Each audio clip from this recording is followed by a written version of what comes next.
ચડીને સવા મણ તું સોનાનું દાન કરસ હવે આપ કસોટી કર્ણને કીધી ખરેખર ધન્ય.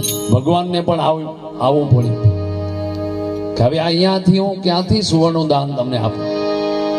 એના કવચ અને કુંડળ અને દાંત પણ એવું કહેવાય છે કે સોનાના હતા. આપણા કને નાટક કરતા વડીલોને ખબર હશે, હરિભાઈ ને બધા ભગત પરિવાર છે, 10 બાપા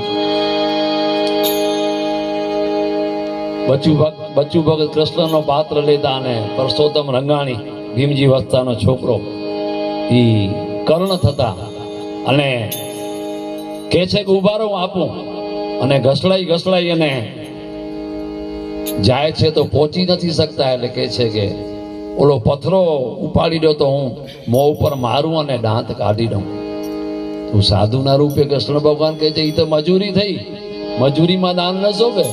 તો ઘસડાઈને જાય છે અને મારે છે મોંમાં. બચ્ચુ કાકાના દાંત નકલી હતા એટલે મેળ પડી જતો એને, 2-3 નકલી હતા સાઈડના એટલે મેળ પડી જતો. પછી મારે છે આમ અને લોહીથી ભરાઈ જાય છે અને પછી આપે છે કે આ તો અછૂત કહેવાય, લોહી વાળું છે, દાન ન જોઈએ તો કે મારા ધનુષ બાણ પડ્યા છે દૂર એ ઉપાડી દો.